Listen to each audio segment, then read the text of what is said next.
Hello and welcome to Santa Monica, a place where there is a surprising amount of football to be played.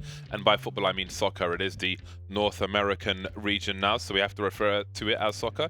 Ironically, people in Europe get mad when you say soccer, right? But it was originally called soccer. It wasn't called football. The English called it soccer before they called it football. People don't know that. Oh. If you're gonna be if you're gonna be an ignorant person, then don't be. That's a game changer. Don't be ignorant. Know your stuff. Know your stuff. People get mad. It's like we called it soccer in the first place. Do Canada people soccer? Do Canadian people call it soccer or football? I've never been to Canada, so I couldn't tell you. I do plan to go though. I was having a conversation with somebody from Canada recently about different places to go. I'm going to go to Vancouver Island, Montreal, Toronto at some point, but Vancouver Island is closer. I've heard Vancouver's so nice. I'm going to go there first. I met a Canadian in Fiji when I was there for diving, and she recommended I go to Vancouver Island. So I'm going to do that. I'm a man of my word, and I will do that. And as you can see, I am. My new football boots have just arrived. My old ones were AstroTurf boots, and the whole bottom is like peeling off, so I had to buy some new ones, and I'm lacing them up right now. I'm playing football 3 or 4 times a week, so I'm just going to do that while we're live, because why not? It's my show, damn it. 266 days since we could draw on the map. That is going to change in just a few short hours from now. But we need to get into why we're here, what is going on today. It is MiBR versus Cloud9. It is Carnage. First, let's go for a reminder of the format and see what is different about this week and last week compared to the first 3 weeks. The first 3 weeks, if you won the week, you went to LAN. The last 2 weeks, you're trying to accrue as much money as possible. It's a money grab, and whoever gets the most will make it to LAN in that final spot. Below, you can see the teams who are taking part this week. Singularity, MiBR, Cloud9, United, INTZ, Luminosity, Liquid, and the Space Station.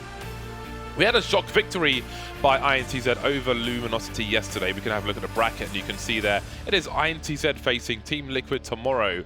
That is a huge surprise. A very long game between those two. Team Liquid 2-0 Space Station, no surprises there. Cloud9 2-0 United, which was a surprise for Dan. I think you picked United for that one.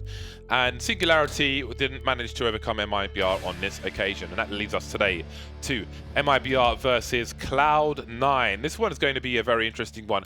Cloud9, a team who've been struggling for a while, struggling with roster, struggling to find an identity with their new team. I think that I'm glad Golden's back. I feel like Flush has gone on hiatus. He's not in Cloud9 anymore, and Kishima's gone as well. I think most people are sad to see those two exit the team. I think Flusher especially was really awesome on Cloud9. And yeah, I don't know how many people are convinced that this is like the Cloud9 that will last. And I don't know for any particular reason, because again, it's what seems to be one of those teams at the moment who just have a random shuffle of players almost, but they have like a small base. I mean, you call a base or a core 3 players. They've got 2 of their remaining players, and then you know. Yeah, I mean, where do you see Cloud9 right now? I mean, beyond Golden, I do think they need to build up a North American squad. I don't honestly. I have no idea about the reasons of why Kishima left or why Flusher chose the timing, but I wonder if it has anything to do with the fact that they had to move to North America, and whether that lifestyle change was something that impacted their decision, because I could see that being a factor. And yeah, but then why would you come over in the first place? Well, I mean, like if you want to play some professional Counter-Strike, and at the time, it's a big name. There's an exciting team. Rush, Automatic. You're playing with Flusher. You know, like it was at that particular lineup with Flusher and Kiyoshima. That was really good, because obviously Kiyoshima's a sick player. Flusher's a sick player and has the experience to actually lead. As far as calling is good, I don't think he's necessarily a natural leader per se. Although I don't know him personally to that level. Maybe he is. But at the same time, there was a strong team. I feel like if they stuck together, they would have actually been very legit. They had some great results. They played at E-League, and they played really well at that E-League Invitational with very limited practice. I'm sorry, Dan, I've got to speed this up, because again, we are quite behind schedule because of the length of the previous match. So let's go into the veto and see where these teams will be playing. MiBR and Cloud9. Let's see. The so we've Vertigo ban. Yeah, Vertigo. Yeah, definitely. MiBR are very vocal about the changes to Vertigo. No one's had time to adjust to those, and they are dramatic. So it will be Nuke, Overpass, and Mirage. A very interesting set of matches. Maps, sorry. I don't know what to expect from Cloud9, but let's go into the pinnacle predictions. I'm going to pick MiBR myself, because I feel like right now, overall, they're a stronger team. I think neither team's consistent right now, but MiBR should. I mean, they've got a bigger base, if you will, a bigger core, and I think that should be very, very helpful indeed. And Fallen's having the time of his life this week and last week as well. I think it's a difficult one. I think MiBR have to be chosen for me as well. I think that the maps are a bit weird though. I think it does actually help Cloud9 a lot, considering that they're not going to be a team that has a great map pool at the moment. These maps are probably the best they could have hoped for. So Eric. I'm going to go with MiBR. Just the fact meant Nuke may be a little iffy. I hope to see some improvement in Nuke, but I think they're usually the better team. All right, Connor doesn't get to talk this time. He said quite enough today already. It's all MiBR across the board. Can I just remind people who weren't tuned into Europe that I picked Fnatic? Everyone else was wrong. That's good for me. So we've got user predictions, MiBR 71%. I think that's reasonable. I think you have to have MiBR as a heavy favorite, and we will get started. And here are the pinnacle predictions, and indeed MiBR are a heavy favorite. So everything is on point in that respect. We want to see a stronger Cloud9. Never too late to start. Maybe it starts today. MiBR had a lot of missed smokes on their T side previously, or gaps and so on. So I hope to see those improvements, those basic improvements. But let's have a look and see how that CT side is. And it's not a good start here for Cloud, or rather I should say MiBR is.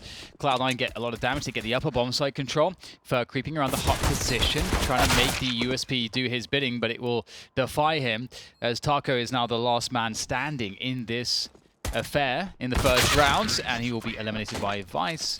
So there you go. Cloud9 will make it work, and they'll be off to a good start on their T side. And we'll get to see the kinds of strategies and pacing and tactics that they'll build up. The first few rounds are really key on the T side because you get to start that conditioning. You get to start saying, okay, we're going to do these things pretty often.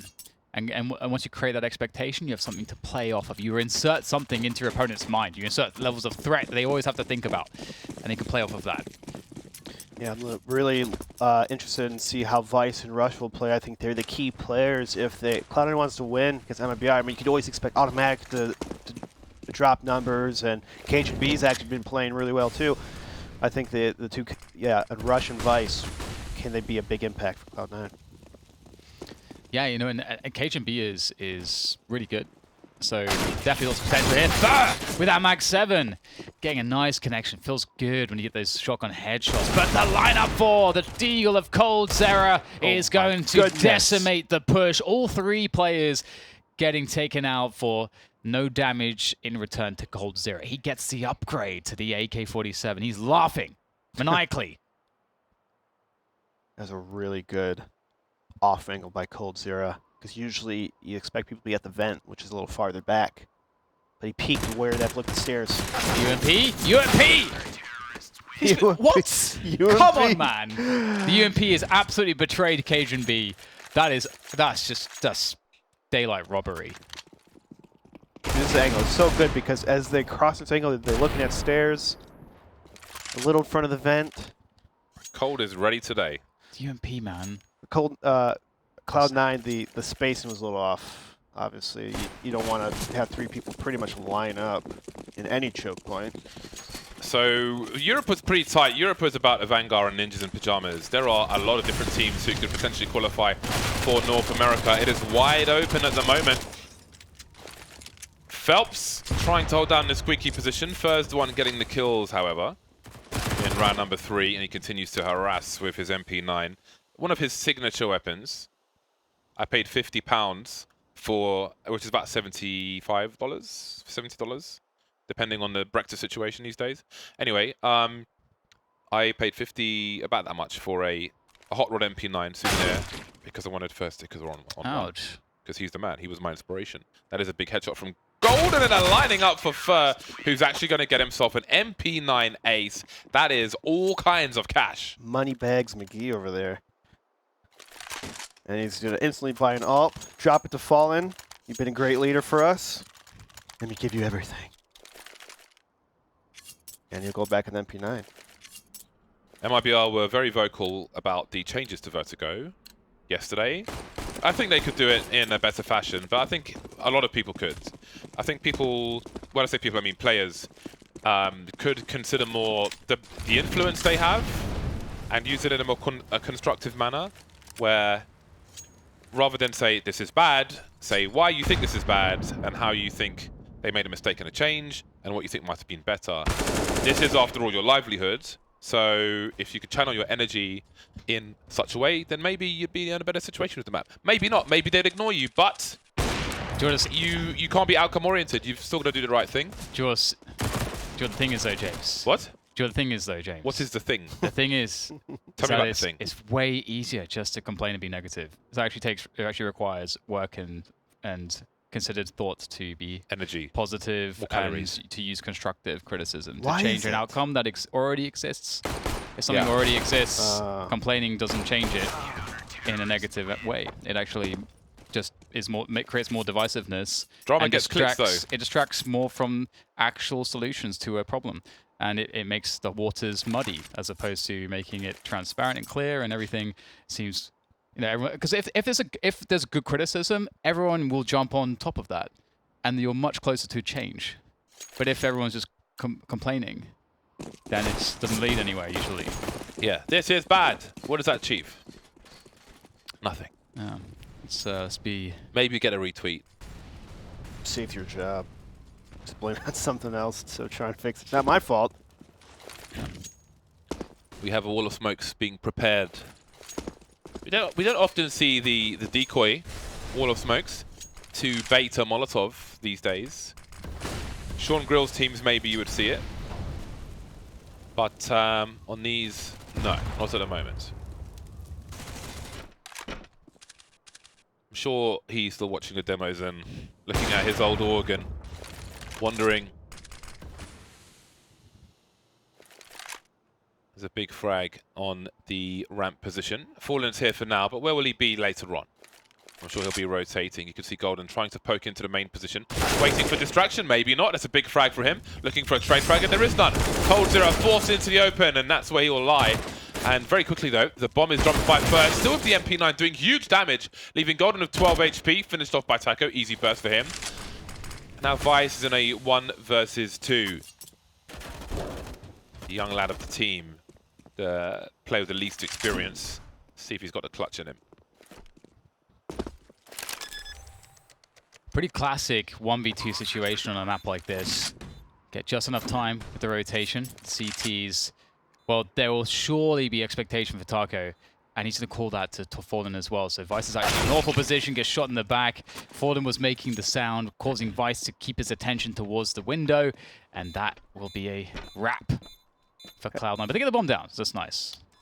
That was so good for Fallen to distract in that situation and kind of entice Vice to be like, hey, look at me. I'm coming ramp, guys. It's the subtle little plays. It's so beautiful at a high level. Yeah. You've got to really... It's interesting to see when you're being baited like that, how you're being baited, because if you ask someone to bait for you in a game, they're just going to like shoot their gun randomly, but that's very obvious. Yeah. That it's a bait, so you can just ignore that person. That's a pretty good point. At this high level, if it's really obvious, it's probably a bait. Yeah. So it's probably a bait. You need to find a way so it doesn't look like a bait, basically. Sometimes that requires sacrifice. The anti-bait. 1 minute 40 on the clock. Plenty of time for Cloud9 to try and recover. It's an early lead for MiBR on Nuke on the CT side. Nothing too surprising there. 4-1 for Fallen with the AWP, same as the score. He has been a real treat to watch with the AWP in the last 2 weeks. Basically this month, more or less. Amazing. I think ever since Yanko joined MiBR, we started to see Fallen, not necessarily, I don't know if it's got anything to do with Yanko, but it's all that timeline. It was when Fallen started to come back into his own as far as like taking over games with the AWP. So it's good to see that he retained that identity, found it again, because it's so important. It's such a big deal for CS. There's no one quite like him. And anyway, Cloud9, 3 players left. KGB just lurking out the door there, waiting for a peek, and he gets one. Now he'll drop down lower, and there's lots of pressure, lots of presence towards this bomb site. Taco is doing or responding to that presence by checking it out, seeing what's going on, but unsure as to what the moves are for Cloud9, given that there's still time for them to go upper. And with 2 players already dead for MiBR, there is enough space on the map that they can be anywhere. But Taco will confirm it. KGB, nice headshot from him. He's been having great performances of late as well. KGB, oh, it's a nice tap from Fallen. And now it's down to coldzera in the 1 versus 2. This is a tough one, though. Smoke up on control. Moving in an elevated position. He has a kit that buys him a few extra seconds. Double doors are closed. We've got a rotation from Cloud9.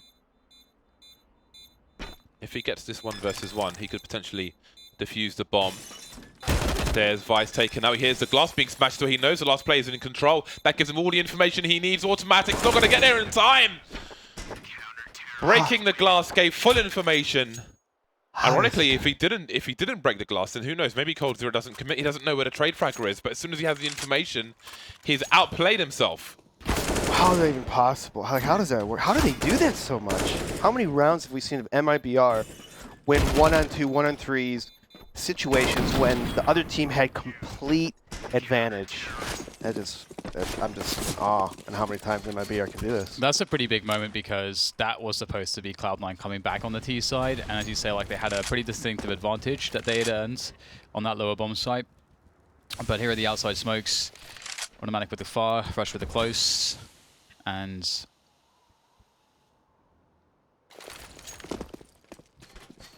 everyone should know those smokes. I'm looking around the room at the people I play pugs with. Yeah, I know both. I know both smokes. Actually, Dan knows one useful smoke, and he's calling everyone out. Bloody hell! Lots of smokes. Oh, hello in the knees. That's hardly gentlemanly. That's not gentlemanly conduct, but it will do the job. It'll do the damage. Automatic with the bomb plant. 2 versus 3 here. KGB with the key frag. Automatic able to escape into position here post plant. Another good situation for Cloud9 where they have advantage. Playing the bomb. Automatic finding Fallen, but of course Fallen wins those. Always wins those. As now KGB's left in the clutch, and Fallen again switching out for the Orc. He's just all over the place. Fallen, what a beast. It's too good. Fallen is, I mean, when Fallen was playing on his level, on Fallen level, I feel like he is, you know, top 5 player in the world sometimes. Oh, yeah. It's like this guy, not only is he super smart, he's got this confidence which is so supreme, and he's willing to do moves that are like simple tier in how insane they are, but it makes sense because of how good he is. He is one of the best combat operators in the game. Like, he just really knows how to maneuver and position himself where he could be point blank and use the op like a shotgun. And that can go really, really long ways in a lot of these weird situations where they expect you to have a rifle in this situation, but no, Fallen hits there with an op. Yeah, and you're always going to be more uncomfortable than he is. Oh yeah, he loves it. He will thrive in any situation with an AWP. Very, very dynamic, and that will help for sure with the 6-1 scoreline for MiBR. Cloud9 with an approach outside, players dropping on main, but oh boy, Vice just missed it entirely. Maybe he needed to press jump. He's remains with 55 HP. That is not the plan. I think he tried to, instead of jump, he tried to just like, you can kind of strafe off without the jump and make it, I think. You can, but you have to be more of towards the center of the Twinkie area. He jumped like after the wall, which is kind of dipped inward, and so you won't make it. Right. So you have to go a little bit out to just strafe on, which sometimes you make that mistake if maybe you're a little nervous. I don't know. In Quake, there are quite a few jumps like that on some of the common maps where you strafe without, like you're in an elevated spot and you go down to a lower spot and you can make it with like a perfect strafe without the jump, and that keeps you silent. It reminded me of that. So that is a pretty strong start from MiBR, and given the difficulties we saw them have on the their T side in a previous Nuke game, not last week, I believe, it's definitely encouraging to see that they're having a strong CT side against Cloud9. You know, we saw stuff like in their previous T's. I mean, it's going to be really interesting for me when we see the second half, because MiBR didn't really seem to have any consistent defaults last week. Now, that could have been something that they've worked on in between then and now. So I'm looking forward to seeing that, as well as more consistency behind the accuracy of their smokes and so on. It kind of blows my mind because MiBR's playstyle is fitted for a nuke. The random timings, let's contact with 2 people out this choke point while the other team's working the other side of the map. This map is made for their playstyle. They just didn't have really a concrete game plan that when we saw, like, they throw smokes and they never went down secrets. Like, okay, doesn't make sense all the time. You're right, and Fallen is the kind of AWPer that can make the AWP work on this map. It is difficult for some AWPers. You don't see that often enough, do you? A Molotov on the roof. Yeah, there's one. How did they get there? Oh, we just saw that. Fadeaway incendiary. forcing Cloud9 from their position. After which they will be, for the most part, exploitative use. That is a rare miss from Fur, but Fallen is here to follow up, of course.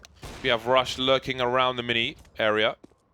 Fallen just having a look. He's hungry.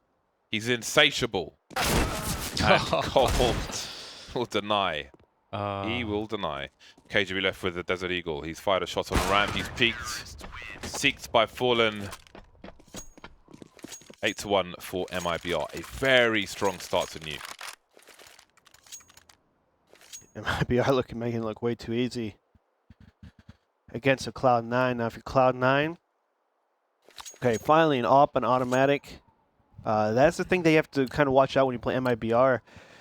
For any of the pro teams out there, is that if Fallen's not afraid of anyone, he's just going to keep being Fallen, wide swinging, jumping around, being crazy. You have to make him scared. He's a human being. You have to make him kind of fearful, or at least respect you in a way where he can't just be in every single spot of the game. That is so gangster. What a great play there. He's like, you're not going to blow up the door? Well, I guess I'll have to do it. Is he actually doing this? And he has no fear, because why not? That's why he's so good. Because he can not only pull off those shots pretty consistently, but he's not afraid to go for it. And there we go. Full control. Yeah. I think that's how Pasha would describe it. And I think that is the reality of the situation at the moment. Golden, he can't chase too much. He doesn't know if somebody's heaven. Fallen refuses to die at the moment. 2 seems to be enough for him. He's content with 2. He'll leave it at 2. Golden continues to lurk outside. I don't know how far the scope sound travels with a Krieg or an Org. It's a good distance. Maybe I'll send 3 clicks to Philip another tweet. Maybe not this far away, but it's pretty, you can hear it from good distance. I want to know exactly. You want to know exactly? Yes, huh? I must. I never notice it, so I don't know. Like, I've been thinking about that recently. That I need to sort of test it out because I've never noticed it. I think my hearing in CS is better than a lot of people's. I notice a lot of people that just don't hear very obvious things. Yeah. I don't know if that's the sound not up enough or what it is. James, it's because you're lurking all the time. There's no one around you. Maybe that's why. Try listening when there's footsteps, gunfire, nades exploding, people screaming in the microphone, the peak. That's only happening when I'm knifing people, actually. I'm either lurking or I'm in the middle of the action knifing everybody. Cloud9 they're in a rough situation. The grenades come raining in, the Molotov. I'm not sure where to put it. He will. Ouch. I like it on the other side, but I mean, he's done a job. He's contained them, but I don't know. You could choose to spray through that, but especially in a round such as this, if you read their on eco, they could just try and charge you through the smoke, or have them all shooting at you. But he's chosen to buy time to reposition instead. So Cloud9 are in some tight choke points now, and there are multiple people here to deal with them. Oh yes! Oh my so god! Much damage. I can't even begin to compute 350 damage, maybe? That's a lot. Oh, that's one of the most satisfying grenades of recent memory. Sometimes you want to see the world burn. That was glorious. I think everybody will be happy with that. Apart from Cloud9. Yeah, MiBR are crushing it right now. It's good to see MiBR sort of out of the gate looking really strong. And I think also as they have more of a familiarity with this team and players, it's going to be the case that you're going to see more from MiBR. I think when they get Singularity, I made the point that some teams play somewhat to the level of their opposition, and this is the kind of MiBR that I expect to see more often. It's a dominant one. Automatic kicks things off well for Cloud9 though with the initial pick, but doesn't realize Ferry's lurking behind the box there. And that kind of sucks. The initial advantage. Oh no, the timing for Phelps is so sick. Just like that, a snap of the fingers, and 4 players are gone. And the round is over. I'd probably stop working outside at this point. Maybe try working upper. Maybe blow open door, try and get down vents. Wow, they've only won Throw a fake? I the don't know. pistol, that's it. Not even the following rounds. Yeah, it's gotta hurt. Ouch. T side can be hard. It's not supposed to be this hard. 11 rounds in a row for MiBR, and the bomb plants seem few and far away, long ago. Written on parchment, they were so old.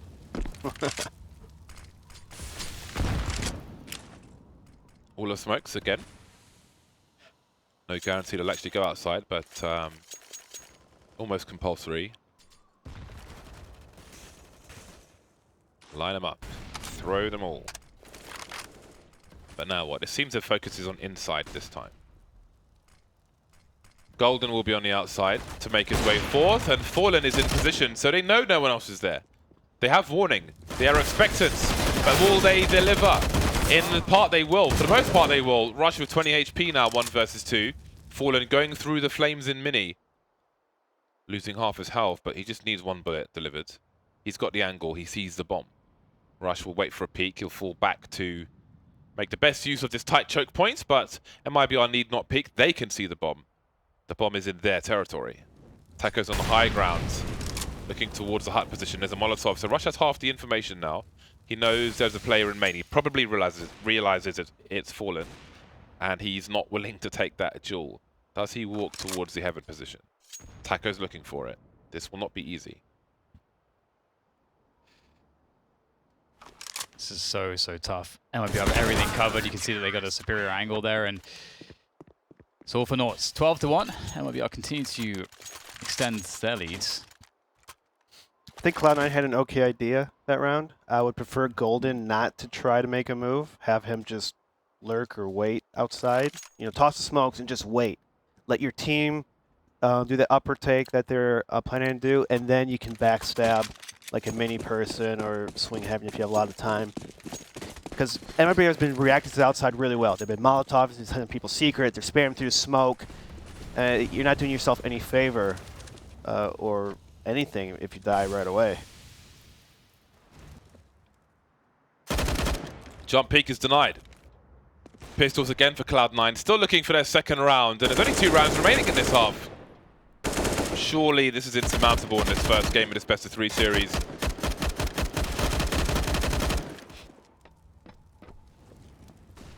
Golden creeping around with 1 HP. Cajun B waiting for the Molotov. And in this situation, what is even the bare minimum in this round? Because the damage is essentially a moot point now. So it's win the round or nothing, really. I mean, you could get a bomb plant to give yourself some bonus money to help with grenades and so on. If you went for a force buy, you planted a bomb, you get 4,200 if you lost at this point. So that could mean something. But it's just the deagles and some Kevlar here and there. And there you go, 13-1. No reason to think that it's not going to be 14-1.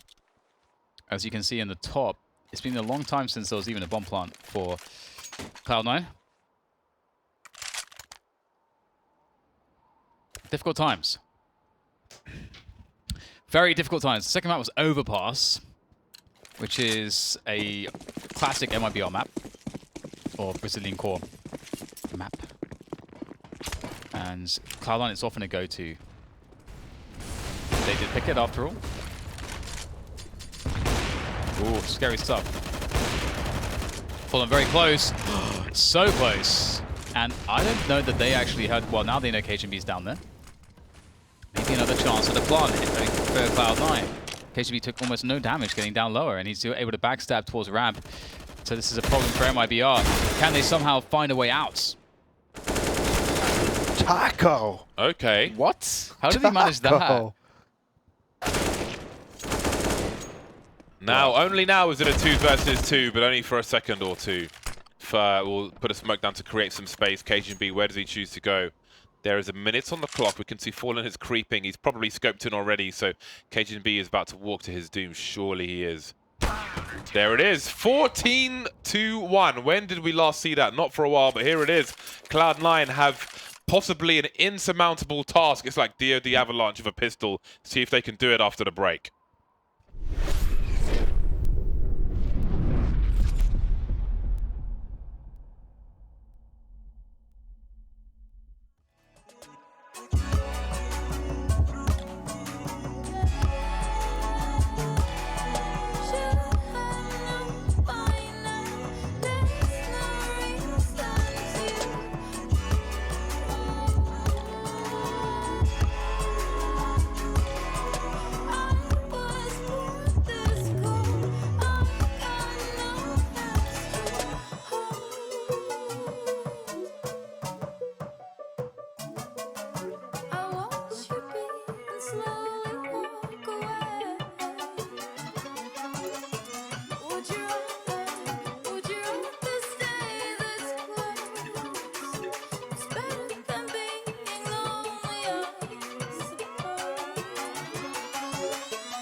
Well, Cloud9 are on some Lord of the Rings level journey now.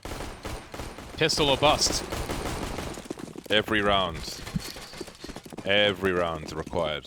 They have a. They don't even have a chip and a chair, James. They have the chair, and they're refusing to leave the table. And here it is. The push comes in. It's looking good actually for Cloud9 to begin with, and KGB makes it even better. Fer and Taco remaining though, and we've seen some disgusting stuff from Taco on the pistols, and they will even things up very quickly with one apiece. Now down to Fer with the USP, and it is Vice to close it down for Cloud9 as they win the pistol. And well, at least they were a pistol team. That is true. That is actually true. They won both pistols, but they've only got 2 rounds. They're a pistol team. If you want to take some positive out of that, there you go. If they lose this follow-up round, that would be pretty sad for them. The funny thing is that in theory, MiBR should actually go for a full save because they should just maximize the amount of buys they have and not care about the opponent's economy. But I think they just want to like just impose themselves and be like, just deny Cloud9 as hard as they can. Yeah, you know they're going for the force buy in this round. You know. Oh, you know! Well, MiBR actually, even in the old mining system, they used to have a strat where they'd force buy for like the first 3 rounds. And then on the 4th round or whatever, they'll have enough for guns. If they get some bomb plants. Fallen has been eliminated. 5 deaths for him. Somehow Automatic's only died 13 times. You can see 16 for Cajun being golden now. Dying every round is not an enjoyable experience. Every single round. Vice with some jumping with the MP9. Well, it seems that Cloud9 will have a chance. As unlikely as it might be, it's still possible. It is still possible. Fer will make it expensive, however. 40. He's got so much time on the clock as well. I don't know if he requires a reload. Now, KGB's position is very strong. It's basically anti-eco position on a T side. He has angles towards Squeaky and the hut position. Does Fer look for this? I'd be very impressed if he did. But he will expose himself. His gun, he was too close to the wall. He's trying to peek Squeaky from the furthest away angle possible, which makes perfect sense, but moving towards the entrance to lobby, he was outmaneuvered. 14-3. 1 T round has been won so far. Will it continue in such a way? That'd be very impressive if MiBR does not get any T side rounds. But then again, we saw them previous on this map on T side. So I guess it's not out of the question just yet. I'm almost expecting Cloud9 to just get like 1 Deegs everywhere and so on, but nice stuff from Golden. That's got to be satisfying. And there's the Juan. From Beetroot explosions. Feeling kind of afraid for Cloud9 for some reason, but Automatic will finish it off. And the string of CT rounds will continue, but the AKs are now finally in play for MiBR and the single creek for Colts.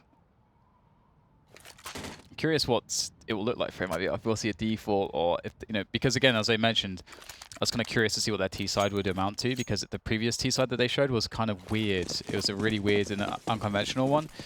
And they had ideas, they just had to work them out. Yeah. Rough draft. Let's say they're a rough draft. Yeah, that's I like that. I like that. They had a lot to work on. Rough draft. Okay. Smash the glass. Smoke's outside. How many will cross? Will any cross? They've got the 3rd smoke. They're going close to the main position. Golden is watching a potential pop into the mini area, rather. Sorry. We are in North America, so we'll use the NA terms. Creeping close to the smoke so as not to show to anybody in heaven, anyone elevated. Remember when there was a rail outside? That's a nice tag from Automatic. Very cheeky indeed. The Molotov will force him to suffer. They can't trade the frag just yet.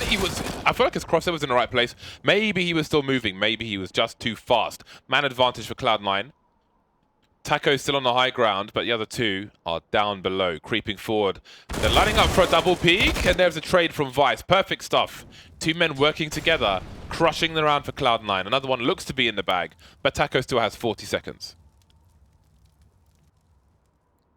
And the crazy thing is that MiBR just need one round, and they've already guaranteed at least an overtime. But they got so much to work with, so many rounds to buffer. And they can experiment a lot with what they want to do to get those 1 or 2 rounds that they need. And Taco with that kill, and he's 20 seconds to go. He does have some options. Now he's walking, and is he? What is? Okay, I feel like he's using a lot of time there to kind of check those spots. And here he's going to go for the plant in the smoke. Does he get it down? Not quite. That's not really going to matter for MiBR because eventually they're going to have max loss bonus. They 1 round from that, and at that point, again, they just need 2 rounds. So if I was MiBR to take from that round, Cloud9 rotated extremely quick. There was like 3 or 4 people already just trying to set up crossfires in that lower bomb site after they smoked a secret. So I wouldn't be surprised if I see MiBR start doing little pump fakes or just trying to bait some rotations on the CT. Will this be a fast round into A? Well, they're putting, I think they put 3 HEs towards Mini. So again, there was an old versus pro strat which they did against a French team with Apex on, where they double HE'd and he was in the Mini position and got blown up. We saw a variation on MiBR zone 1. An eco round, triple HE. And maybe if they get that frag, they'll play on it. Go through squeaky, play the numbers game, swing wide on the player, potentially on the hut. But it's not the case. They don't get that early kill. And now they look to get dried out by the likes of Cloud9. Four players still alive for MiBR. Golden gets tagged. He will move back a little bit. KGB, he heard that smoke dropped. He knows someone's close. He can hear the footsteps. He's got to raise the alarm to Golden, though, who starts to move forward. Awkward position for him. Maybe tries to sneak through the smoke. You can see Cold Zero looking for him, dancing around the smoke. There's a potential punish, but KGB's here, securing the bomb. But Cold Zero is still in a flanking position, but now he gets taken out. So no damage done just yet. Taco's on a silo looking for someone. He spotted someone, and that someone will finish him off. 14-6, 5 rounds in a row for Cloud9. Does fall and go for AWP. He's a little shy of a helmet, but will that deter him?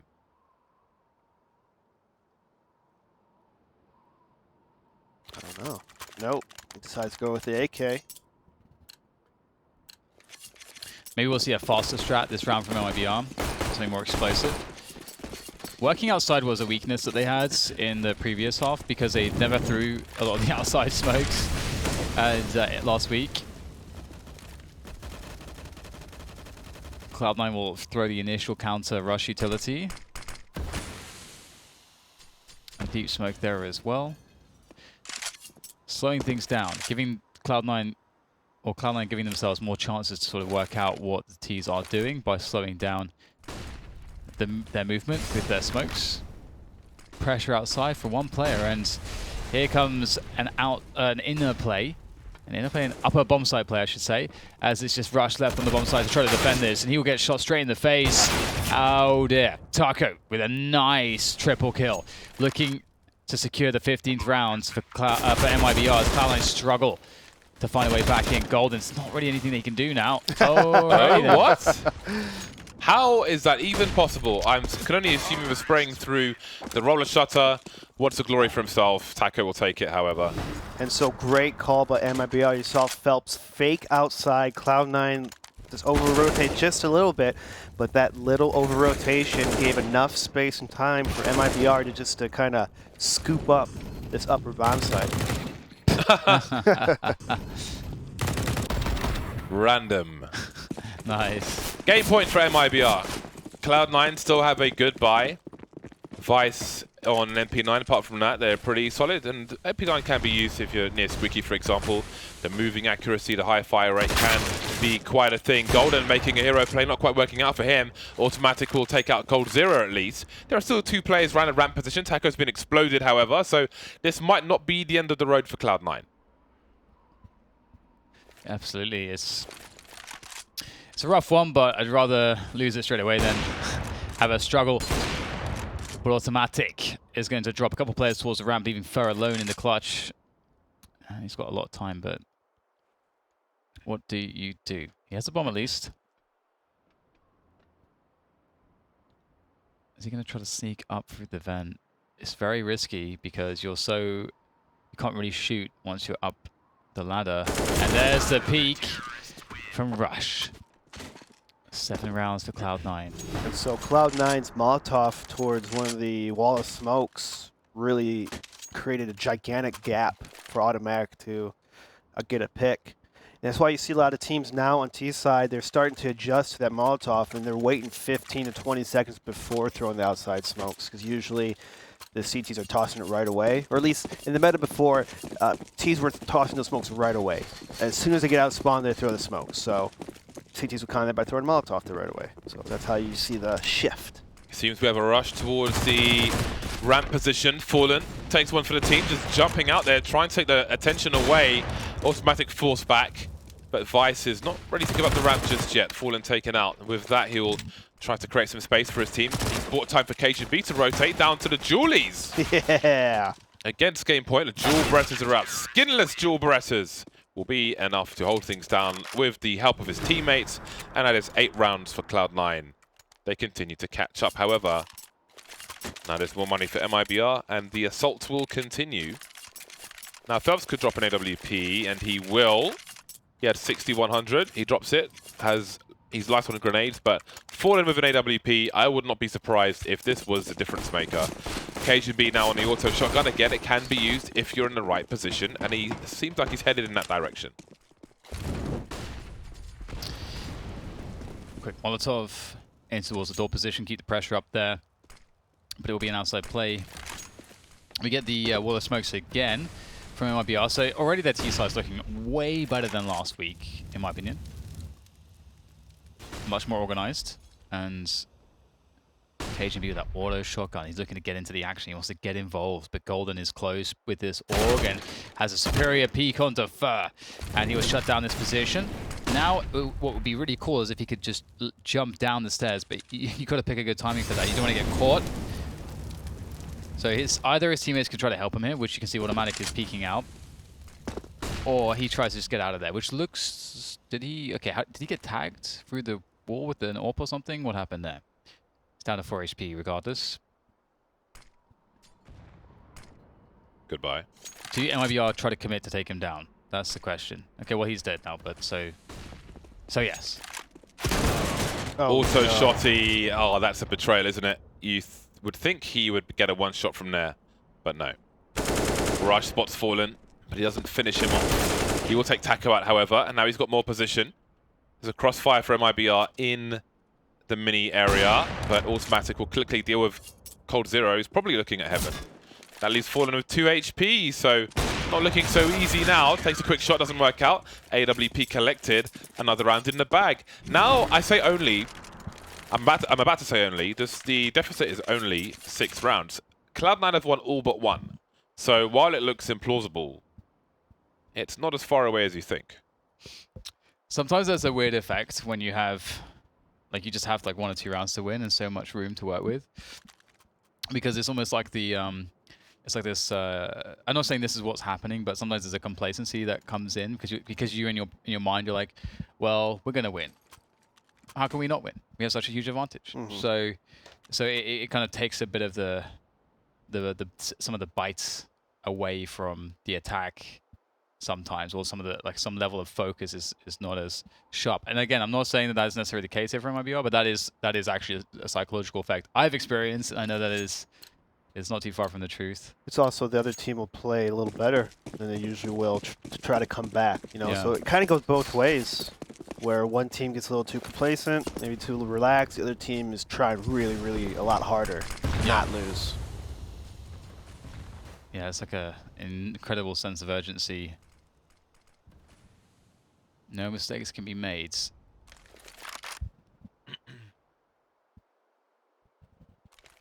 Vice. Oh, yeah, just keep spraying.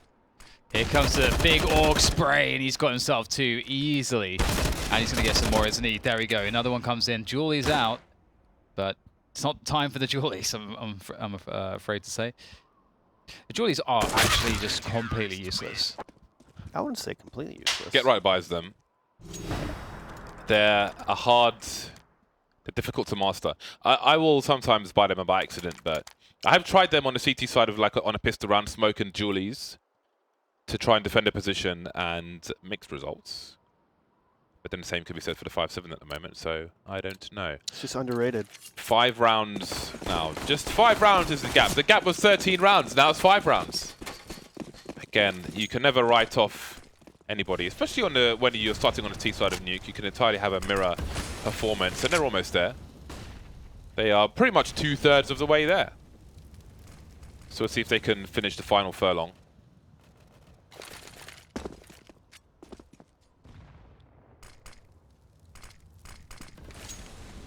All the smoke grenades outside, and that will cause a rotation.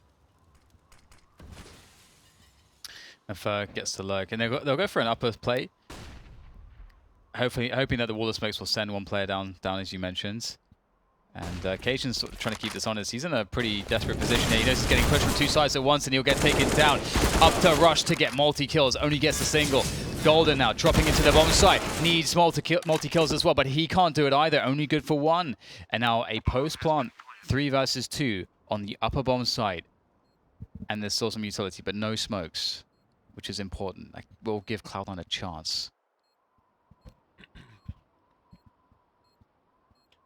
Is this the end of the line? HE into T-Vent, doing some good damage, and Dobbs immediately looks the other way to no avail, however. But now it's 1 versus 2. Vice doesn't have the right angle. It was a solid comeback attempt from Cloud9, but maybe indeed it was too much to ask in the end. 16-10 for MiBR on the first map of Nuke. And so the 2 rounds that MiBR won on their T side were essentially fake strats. They smoked outside. They had Fur lurk on that round, and then they hit it upper.